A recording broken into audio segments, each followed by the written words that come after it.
Welcome back to my channel Soumen Chakraborty শ্রেষ্ঠ world. বন্ধুরা, আমাদের যে বাংলা সাল 1430 সাল তা আর কিছুদিনের মধ্যেই শেষ হতে যাচ্ছে এবং আমরা একটা নতুন বছর উপহার পেতে যাচ্ছি। এই 1430 সালের মাত্র আর একটা মাস আমাদের হাতে আছে, অর্থাৎ আর একটা মাস পরেই এই 1430 সাল শেষ হতে যাচ্ছে। সেই মাসটা হচ্ছে চৈত্র মাস, অর্থাৎ চৈত্র মাস পরেই আমাদের এই 1430 সাল শেষ হচ্ছে। কাজেই আমাদের মধ্যে একটা ইচ্ছে বা আকাঙ্ক্ষা বা চিন্তা ভাবনা আসতেই পারে যে এই 1430 সালের শেষ মাসটা, চৈত্র মাসটা আমাদের কেমন যাবে। গোটা বছর যেমন গেল গেল, অর্থাৎ লাস্ট মাসটা কেমন যাবে এই নিয়ে আমাদের মনে একটা প্রশ্ন জাগতেই পারে, এবং সেই নিয়েই আজকে আমি আপনাদের সামনে আলোচনা করতে এসেছি। অর্থাৎ 1430 সালের শেষ যে মাস মানে চৈত্র মাসটা, এবং ইংরেজিতে যদি দেখি তাহলে 15ই মার্চ থেকে 13ই এপ্রিল, এই একটা মাস আমাদের ভাগ্যে কি আছে বা কার ক্ষেত্রে কীরকম যাবে সেই নিয়ে আমরা আলোচনা করব। আজকে আমরা আলোচনা করব মেষ লগ্ন নিয়ে, মানে যারা মেষ লগ্নে জাতক জাতিকা আছেন তাদের এই আগামী 30 দিন বা চৈত্র মাসটা কেমন যাবে সেই নিয়ে আমরা একটু দেখে নেব। তাহলে চলুন শুরু করি।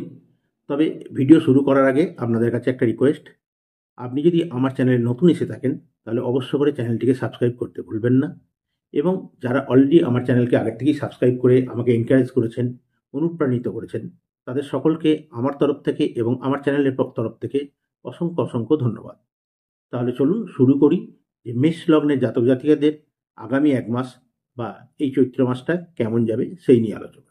প্রথমেই আমরা দেখব যে মেষ লগ্নের জাতক জাতিকাদের আগামী একটা মাস শরীর স্বাস্থ্য কেমন যাবে। বন্ধুরা, আমরা একটা জিনিস দেখছি যে বিগত যে বছরটা 1430 সাল আমাদের যাচ্ছে, সেই তার মাঝামাঝি পিরিয়ড থেকেই কিন্তু শরীর স্বাস্থ্য মেষ লগ্নের জাতক জাতিকদের খুব একটা ভালো যাচ্ছে না। কারণ ষষ্ঠে কেতুর অবস্থান এবং লগ্নে শনি এবং রাহুর মতন দুই অশুভ গ্রহের দৃষ্টি প্রদান, যার ফলে এই মেষ লগ্নের জাতক জাতিকাদের 1430 সালের মাঝামাঝির পর থেকেই শরীর যে খুব একটা ভালো যাচ্ছে তার বলার অপেক্ষা রাখে না। এবং আগামী একটা মাস যেটা বাকি আছে সেটাতেও যে আমাদের শরীর স্বাস্থ্য নিয়ে খুব একটা কিছু ডেভেলপ হবে বা ভালো কিছু হবে বা ভালো কোনো সুখবর আপনাদের দিতে পারবো, সেটা কিন্তু আমি দিতে পারছি না। অর্থাৎ শরীর স্বাস্থ্য নিয়ে খুব একটা কিছু ডেভেলপ বা উন্নতি হওয়ার কিন্তু চান্সেস কম। তার মানে কি আপনারা সবাই শরীর স্বাস্থ্য নিয়ে ভুগছেন? না, তা না। যারা অলরেডি শরীর স্বাস্থ্য নিয়ে ভুগছেন তাদের এই আগামী একটা মাস শরীর স্বাস্থ্য নিয়ে খুব একটা যে ইম্প্রুভমেন্ট কিছু হবে তা নয়। বরঞ্চ এই আগামী একটা মাস আপনাদের কোনো ভাইরাল ফিভার, কোনো ভাইরাল প্রবলেম, ভাইরাল অ্যাটাক বা এই যে বসন্ত রোগ আমরা বলি, এই ধরনের বসন্ত রোগেও আক্রান্ত হওয়ার কিন্তু একটা প্রাদুর্ভাব থাকবে। So be careful about your health. অর্থাৎ মেষ লগ্নে যারা জাতক জাতিকা আছেন আপনারা কিন্তু এই একটা মাস আপনাদের শরীর স্বাস্থ্যের প্রতি বিশেষভাবে নজর রাখবেন বা কেয়ার রাখবেন। এরপরে আমরা যে আলোচনাটায় আসবো সেটা একটা দেখতে পাচ্ছি যে চৈত্র মাস শুরু থেকেই, অর্থাৎ বছরের যে লাস্ট মাসটা আমাদের শুরু হচ্ছে সেই শুরু থেকেই কিন্তু একাদশ স্থানে মানে মেষ লগ্নের একাদশ স্থান মানে কুম্ভ রাশিতে শনি এবং মঙ্গলের একটা অশুভ যোগ তৈরি হচ্ছে। আমরা প্রত্যেকেই জানি যে জ্যোতিষশাস্ত্র মতে এই শনি মঙ্গল যোগ কিন্তু একটা খুব অশুভ এবং ক্ষতিকারক একটা যোগ বলে পরিগণিত হয়। কারণ মঙ্গল এবং শনি সম্পূর্ণ একে অপরের অপোজিট এবং বিপরীতধর্মী দুটো প্ল্যানেট, এবং একে অপরের কাজকে বিঘ্ন ঘটানো, ডিস্টার্ব করা এদের কাজ। এবং এই দুটো অশুভ গ্রহ যখন একত্রিত হয় তখন সেই জায়গায় একটা কোনো ডেস্ট্রয়েড বা ক্ষতি সাধন করার চেষ্টা করে। তাহলে চৈত্র মাসের শুরুতেই আমরা যখন দেখতে পাচ্ছি যে মেষ লগ্নের সাপেক্ষে একাদশ স্থানে মানে কুম্ভ রাশিতে শনি এবং মঙ্গলের যোগ সৃষ্টি হচ্ছে, তাহলে তার রেজাল্ট কি হতে পারে না, একাদশ স্থান থেকে যেহেতু ইনকাম, সফলতা, মনোবাঞ্ছা পূর্ণ এই সমস্ত জিনিসকে বিচার করা হয়, কাজেই দেখা যাচ্ছে যে এই আগামী একটা মাস মানে চৈত্র মাসটা আপনাদের ইনকামের ক্ষেত্রে বা ডেভেলপমেন্টের ক্ষেত্রে বা অর্থনৈতিক যে আগমন সেই ক্ষেত্রে একটা কিন্তু অবস্ট্রাকশন সৃষ্টি হওয়ার সম্ভাবনা প্রবল, এবং আপনাদের কোনো মনোবাঞ্ছা বা আকাঙ্ক্ষা পূর্ণ হওয়ার ক্ষেত্রেও কিন্তু একটা বাধা ঘটতে পারে, কোনো হওয়া কাজ আটকে যেতে পারে।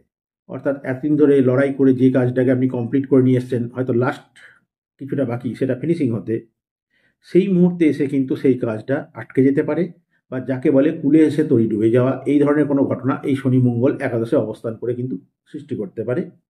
এবং ইনকামের ক্ষেত্রেও একটা অবস্ট্রাকশন আসতে পারে, বা কোনো সফলতা ডেভেলপমেন্টের যদি কিছু থাকে, বা আপনার কোনো মনোবাঞ্ছা বা আকাঙ্ক্ষা পূর্ণ হওয়ার কিছু থাকে, সেক্ষেত্রেও কিন্তু একটা অবস্ট্রাকশন বা বাধা বিলম্ব সৃষ্টি করতে পারে। একই সাথে আমরা দেখছি যে আপনাদের মা বা মাতৃস্থানীয় কারো শরীর স্বাস্থ্য নিয়েও কিন্তু একটা প্রবলেম ক্রিয়েট করতে পারে এই শনি মঙ্গল যোগ। অর্থাৎ মেষ লগ্নের যারা জাতক জাতিকা আছেন, তাদের মা বলুন বা মাতৃস্থানীয় কেউ বলুন, তাদের শরীর স্বাস্থ্যের ব্যাপারেও কিন্তু আপনাদের একটু সচেতন থাকতে হবে। কারণ তাদের শরীর স্বাস্থ্যের একটা হানি বা গুরুতর কোনো অসুস্থ হওয়া বা তাদের কোনো একটা বিপদ ঘটানো বা অ্যাক্সিডেন্ট ঘটানোর মতন একটা পরিস্থিতি তৈরি করতে পারে আপনাদের এই একাদশ স্থানে শনি মঙ্গল যোগ। আবার আপনাদের সন্তানের শরীর স্বাস্থ্যের দিকেও কিন্তু আপনাদের একটু নজর রাখতে হবে। কারণ আপনাদের সন্তানকে নিয়েও কিন্তু একটু দুশ্চিন্তা, উদ্বিগ্নতা বা টেনশন বৃদ্ধি হবে, এবং তাদের শরীর স্বাস্থ্য নিয়েও একটু কেয়ারফুল আপনাদের থাকতে হবে এই শনি মঙ্গল যোগের কারণে। অর্থাৎ এই শনি মঙ্গল যোগের কারণে মেষ লগ্নে যারা জাতক জাতিকা আছেন, তাদের অর্থনৈতিক দিকে, মা বা মাতৃস্থানীয় কারো শরীর স্বাস্থ্যের দিকে এবং সন্তানের শরীর স্বাস্থ্যের দিকে একটা সমস্যা বা প্রবলেম ক্রিয়েট করতে পারে। কাজেই এই ব্যাপারে কিন্তু আপনারা যথেষ্ট ওয়াকিবহাল থাকবেন। এবার আমরা দেখব ২রা এপ্রিল থেকে, মানে ১৯শে চৈত্রের পর থেকে গ্রহগত একটা ট্রানজিট আবার পরিবর্তন হচ্ছে। অর্থাৎ শুক্র আপনাদের দ্বাদশে অর্থাৎ মীন রাশিতে গিয়ে প্রবেশ করছে।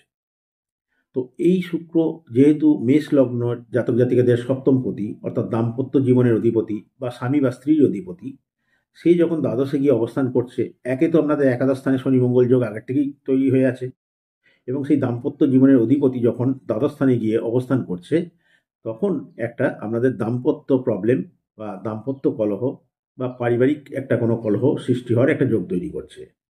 এমনকি আপনাদের স্ত্রী বা স্বামীর শরীর স্বাস্থ্য নিয়ে কোনো সমস্যা ক্রিয়েট করতে পারে। তার শরীর স্বাস্থ্য নিয়ে আমাদের উদ্বিগ্নতা বৃদ্ধি হতে পারে, দুশ্চিন্তা টেনশনও বৃদ্ধি হতে পারে। অর্থাৎ ১৯শে চৈত্রের পর বা ২রা এপ্রিলের পর থেকে এই মেষ লগ্নের জাতক জাতিকাদের দাম্পত্য জীবনের ক্ষেত্রে খুব একটা যে শুভ বা ভালো সময় যাবে তা না। তবে টেনশনে কিছু না, খুব বেশি দিন না, কিছুটা দিন। অর্থাৎ ধরে নিন আর হাফ, অর্ধেক মাস, মানে এই ১৩-১৪টা দিন কিন্তু আমাদের ম্যারেজ লাইফ নিয়ে একটু প্রবলেম কিছু ক্রিয়েট হতে পারে, বা স্বামী স্ত্রীর শরীর স্বাস্থ্য নিয়েও কিন্তু একটা প্রবলেম ক্রিয়েট হতে পারে। আবার আমরা যদি দেখি যারা ব্যবসায়ী আছেন, তাদের ক্ষেত্রেও কিন্তু এই ১৯শে চৈত্রের পর থেকে, মানে ২রা এপ্রিলের পর থেকে সময়টা একটু খারাপ যাবে। অর্থাৎ ব্যবসায় কোনো ছোটোখাটো লস হওয়ার একটা সম্ভাবনা থাকবে, বা ব্যবসা আশানুরূপ না চলার একটা পরিস্থিতি তৈরি হতে পারে, বা ব্যবসায় যে আপনাদের এক্সপেকটেশন ছিল সেটা পুরোপুরি ফুলফিল নাও হতে পারে। কাজেই আমরা একটা জিনিস দেখছি যে ১৪৩০ সালের লাস্ট যে মাসটা, চৈত্র মাসটা, এইটা মেষ লগ্নের জাতক জাতিকাদের ক্ষেত্রে খুব একটা যে ভালো যাবে তা না। ওভারঅল কিন্তু টাইমটা, এই একটা মাস খুব একটা আপনাদের ভালো যাচ্ছে না। সেটা অর্থনৈতিক দিক থেকে বলুন, আপনাদের শরীর স্বাস্থ্যের দিক থেকে বলুন, আপনাদের দাম্পত্য জীবনের দিক থেকে বলুন, বা আপনাদের মা বা সন্তানের শরীর স্বাস্থ্যের দিক থেকে বলুন, সমস্ত দিক থেকে কিন্তু একটা মাস ডিস্টার্ব ক্রিয়েট হতে পারে বিভিন্নভাবে। তো এই ব্যাপারে আপনারা একটু কেয়ারফুল বা ওয়াকিবহাল থাকবেন।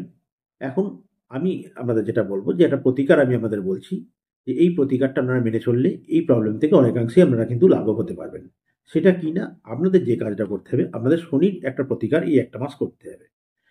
সেই প্রতিকারটা কি করবেন না, পারলে এই যে ৪টে শনিবার কি ৫টা শনিবার আপনারা পাবেন এই মাসে, এই ৫টা শনিবার অবশ্যই নিরামিষ খাবেন, এবং শনির যে বীজ মন্ত্রটা আছে সেইটাকে আপনারা জপ করবেন। তার সাথে পারলে এই ৪টে শনিবার, শনি ৪টে শনিবার কোনো বাড়ির আশেপাশে যদি কোনো গ্রহরাজের মন্দির বা শনি দেবের মন্দির থাকে, তাহলে সন্ধেবেলা গিয়ে সেখানে একটু প্রদীপ প্রজ্বলিত করে তাকে প্রণাম করে চলে আসবেন। তবে একটা কথা, এই গ্রহরাজকে বা শনিদেবকে প্রণাম করতে গেলে কখনোই তার মুখের দিকে তাকিয়ে প্রণাম করবেন না। সবসময় তার চরণের দিকে তাকিয়ে প্রণাম করে ব্যাক করে চলে আসবেন। চলে আসার সময় পেছন ফিরে কিন্তু তার দিকে আর চাইবেন না। তাহলে যেটা আপনাদের প্রতিকার বললাম, যে আপনারা এই যে মাসটা বাকি আছে এই কটা দিন শনিবারটা নিরামিষ খান, শনির বীজ মন্ত্রটা জপ করুন, এবং এই ৪-৫টা শনিবার যেটা পাচ্ছেন সেটা সন্ধেবেলা গিয়ে কোনো শনিদেবের মন্দির বা গ্রহরাজের মন্দিরে সন্ধেবেলা একটা মোমবাতি প্রজ্বলিত করে তার উদ্দেশ্যে প্রণাম করে মনস্কামনা জানিয়ে ফিরে আসুন। আশা করছি অনেকাংশে এই প্রবলেম আপনারা সলভ করতে পারবেন, বা যে ধরনের প্রবলেম বা সমস্যা আপনাদের আমি বললাম সেটা অনেকাংশে আপনারা কাটিয়ে উঠতে পারবেন। খুব একটা বিশেষ কিছু গুরুতর প্রভাব আপনাদের পড়বে না। আশা করি আপনাদের আলোচনাটা ভালোই লাগবে। যদি আপনাদের এই আলোচনা ভালো লেগে থাকে তাহলে অবশ্য করে আমার চ্যানেলটাকে like, comment, share and subscribe করতে ভুলবেন না। আর যদি আপনাদের কিছু জানার থাকে আমাকে অবশ্যই কমেন্টস করে জানাবেন। তাহলে আবার দেখা হবে নেক্সট কোনো ভিডিওয়। ভালো থাকবেন। নমস্কার।